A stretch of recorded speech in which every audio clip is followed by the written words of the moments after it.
acha que o Benson notou? Agora não vai notar.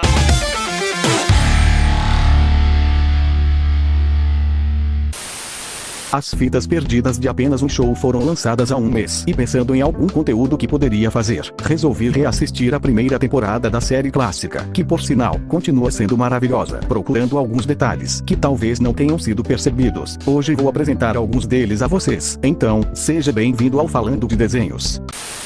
Comecemos pelo episódio 1, A Força. Esse episódio já começa meio estranho, pois Mordecai menciona que ele e Rigby possuem 23 anos, o que contrasta fortemente com outros episódios posteriores que deixam a entender que eles têm mais que isso, por um breve momento. Enquanto tentam achar um jeito de consertar a parede, além de Mordecai ficar vesgo por um instante, Rigby sugere usar Reboning para conseguirem um aumento. Apesar de estranho, o Reboning parece ser inspirado em algo real. Também chamado de dança juba, ele teve início por meio de escravizados, que não tinham a permissão de usarem instrumentos, por medo de códigos secretos. Então utilizavam seus próprios corpos para produzir batidas, o que posteriormente se tornou uma prática utilizada em alguns grupos. E, em um dos casos de pérolas da dublagem, Rigby questiona se Mordecai acha que tem 60 anos para querer pedir gentilmente um aumento. Na dublagem, ele usa o termo caducando. Imagino que esse já deve ser conhecido, mas é bom citar. Ao apresentar a força a Mordecai, Rigby fala que tem seus meios. A cena mostrando esses meios foi censurada no Brasil, mas se eu falei de acertos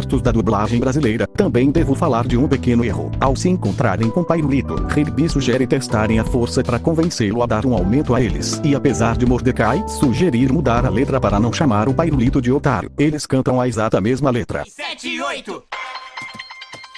Queremos aumento, otário! Pelo menos na versão dublada, pois quando vamos para a dublagem em inglês, 5, 6, 7, 8. Give us a raise, Pops. e ao quase serem pegos pelo saltitão, eles tentam usar a força para se livrar dele. Mordecai quase faz o saltitão perder o emprego, enquanto Rigby o manda pra lua por acidente. Do meio da rua. Saltitão, tá na hora de você ir lá para a lua. Mas, ao menos, Mordecai e Rigby vão buscá-lo no final, resultando num confronto contra um monstro, que parece uma fusão entre Mordecai, Rigby e o boneco que eles enfrentaram no início. Episódio 2. Apenas arrumem as cadeiras. O plot desse episódio consiste nos membros do parque ficando responsáveis por organizar uma festa de aniversário, ficando responsável por buscar as crianças. Benson protagoniza uma cena censurada. Feliz aniversário, Dick. Dirige logo o ônibus, seu motorista cabeçudo. Já Musculoso e Fantasmão ficam responsáveis por buscar a atração especial, e ao verem o ambiente um tanto impróprio, Musculoso comenta que sua mãe ama esse tipo de atração especial. Mas falando das estrelas, Mordecai e Rigby ficam responsáveis por organizarem as cadeiras, se deparando com um fliperama antigo. Se você não conhece, essas máquinas costumavam ser um hit na década de 80, sendo uma alta fonte de nostalgia para quem é mais velho. Apenas um show parece pegar bastante inspiração em coisas da década de 90, então era esperado que veríamos isso. Após jogarem por um longo tempo, e Mordecai vencer todas as vezes, Rigby decide testar uma última máquina, batendo nela para ver se funciona. Típico. E Mordecai questiona se Rigby pretende consertar a máquina batendo nela. Na dublagem original, ele faz uma comparação entre a educação de Rigby e uma criança na terceira série. Acidentalmente, Rigby acaba libertando o Destruidor de Mundos, os forçando a pedir ajuda pro Saltitão. Toda a cena de luta no final é acompanhada de uma trilha sonora características de jogos em 8 bits da época, tipo a que eu uso no final dos meus vídeos. E no final do confronto, o Destruidor de Mundos é transformado em uma das frutinhas de Pac-Man. Episódio 3. Ingressos para um show cafeinado. Esse episódio não tem muitas coisas a comentar. Primeiramente, mais uma cena censurada, quando o grão de café gigante resolve fornecer café para Mordecai e Rigby.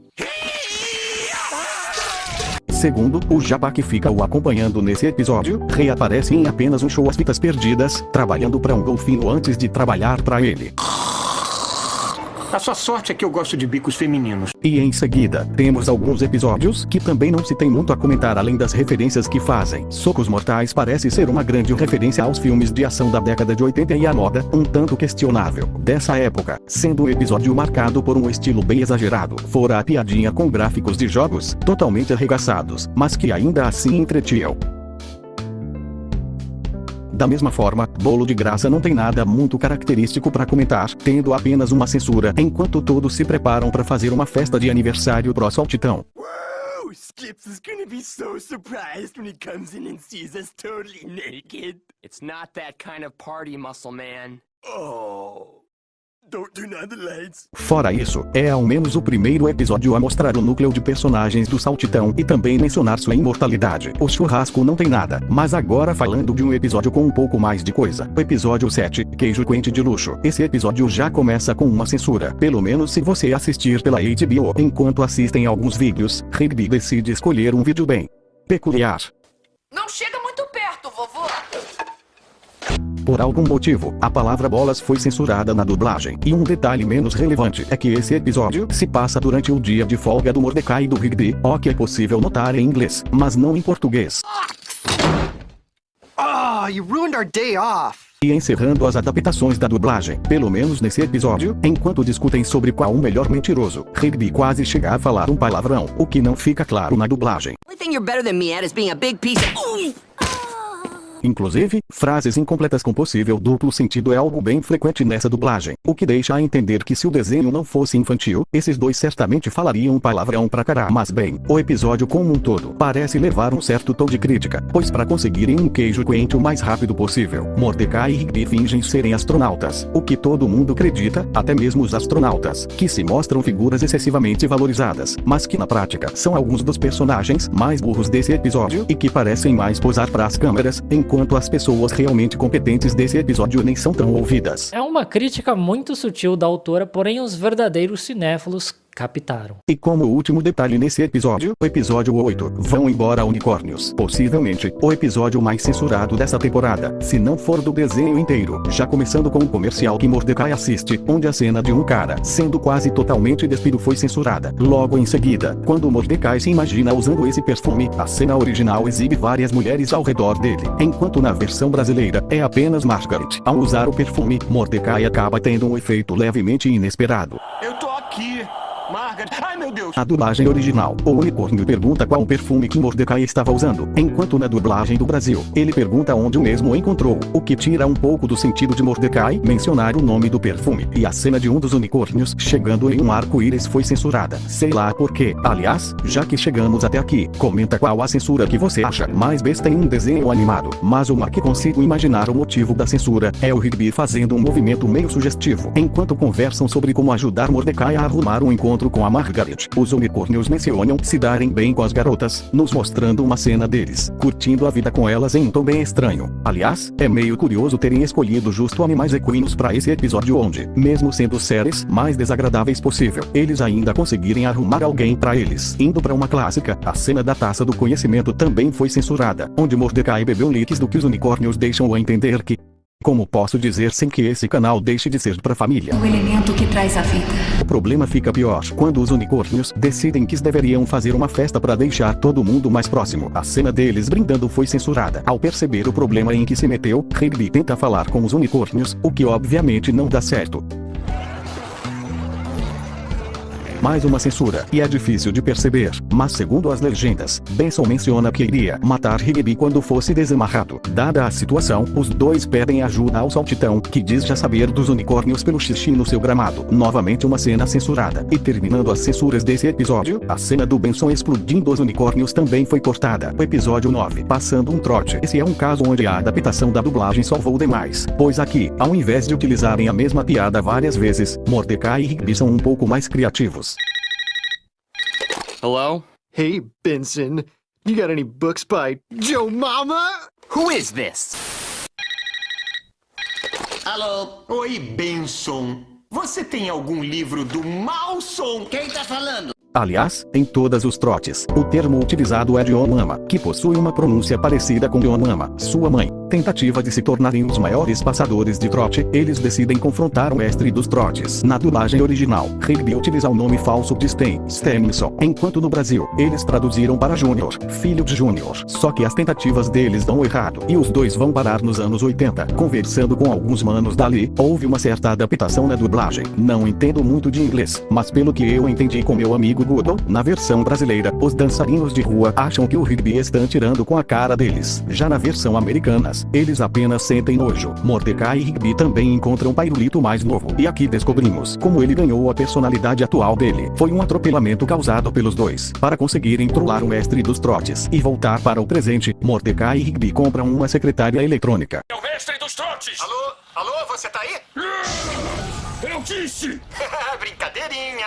Acabou de levar um trote, perdedor. Acho engraçado que a loja especifica que os itens são dos anos 80. Provavelmente, isso seria considerado algo moderno pra época. O episódio 10. Bom, o episódio que nos apresenta o irmão gostoso. Quero dizer, o irmão popular do Rigby. Enquanto resolve o problema da auditoria do parque, Don faz um pequeno trocadilho sobre seus colegas de trabalho, os chamando de accountant. Uma mistura de accountant, contador, com Kent. Não pode. Incompetente do mês. Posso dizer que a tradução foi bem feita. Então eu falei, vocês não são contadores, vocês contam as dores.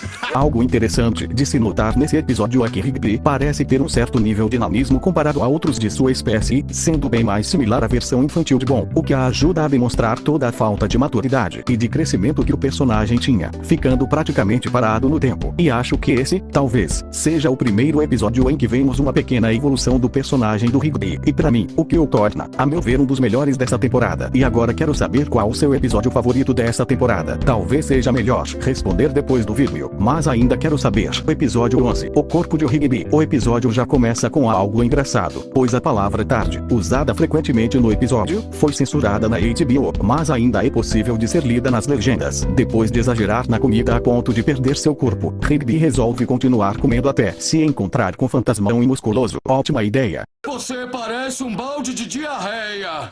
Sou eu, Rigby. Não pode ser! Essa bota com rodas roubou a voz do Rigby! Na dublagem brasileira, Rigby explica que não roubou nada, e Musculoso questiona se ele tem certeza disso. Em inglês, Musculoso só diz que a lata não vai roubar sua voz. E depois de ser jogado num caminhão de lixo e finalmente entender que fez besteira, de novo, Rigby descobre que seu corpo foi roubado, iniciando uma briga por ele. Tentamos da maneira educada, agora vai ser do jeito do saltitão. Adivinha o que foi censurado? A briga continua na estrada, onde o corpo do Rigby é atropelado, e o outro maluco vai parar num escorregador, dando de cara com uma visão bem desagradável. Esse take, junto com o comentário de que estava com a boca aberta, também foi censurado. O episódio 12, Mordecai e os Rigbys. Diferente dos outros episódios, esse conta com alguns sons bem estranhos de fundo. Não sei se foi um recurso proposital, visto que o episódio começa em um lugar aberto, ou se foi um áudio que vazou por acidente. Rigby chega com as novas camisetas da banda, que criou com Mordecai na noite anterior. Interessante notar que Mordecai não só não lembra o que rolou na noite anterior, como aparece bebendo de uma lata bem suspeita. O tiro sai pela culatra quando os dois acidentalmente aceitam participar de um concerto musical, decididos a transformar a banda falsa dos dois em uma banda de verdade, e acidentalmente trazendo versões deles no futuro. Apesar de só descobrirmos no final do episódio o uso de playback, isso já é possível de se notar na primeira cena deles. As guitarras nem mesmo estão ligadas, ou isso foi um erro de animação. Depois de treinarem bastante, chega a hora da apresentação. Aqueles dois preguiçosos nunca pegaram no instrumento. Isso vai ser muito doido. Na dublagem original, Benson compara a capacidade dos dois de tocarem a um acidente de trem, o que Pairolito responde, dizendo que adora trens. Antes de se apresentarem, Musculoso manda eles darem um gostinho para todos que estão ali. Essa fala foi mudada na dublagem, com ele apenas dizendo para arrasarem no improviso. Consigo imaginar o motivo da mudança. Falando da música cantada nessa cena, ela parece ser bem apropriada a todo o contexto do episódio, falando de um futuro brilhante. Mas aproveitaram a noite com alguém que gosta. Praticamente o que Mordecai estava fazendo, aproveitando aquela noite para impressionar a Margaret. Mas ao descobrirem que era tudo falso e que suas versões futuras usavam playback, Mordecai e Rigby resolvem desfazer a banda. É curioso ver que Benson é justamente o primeiro a aplaudir os dois, sabendo que ele já teve uma carreira musical no passado. Esse detalhe fica bem mais especial. O episódio termina então com uma trilha sonora diferente nos créditos, apesar de não ser o único. Ingressos para um show cafeinado e passando um trote, também tem trilhas sonoras diferentes nos créditos. E esses são os detalhes que consegui notar na primeira temporada de Apenas um Show. Tem algo que deixei de notar? Qual foi sua parte favorita? Deixe nos comentários. Também gostaria que dissessem o que acharam da nova mudança no canal. A opinião de vocês é bem importante para que eu saiba como proceder. Também, é claro, deixe seu like se gostou e sua inscrição para me motivar. Muito obrigado por tudo e até logo.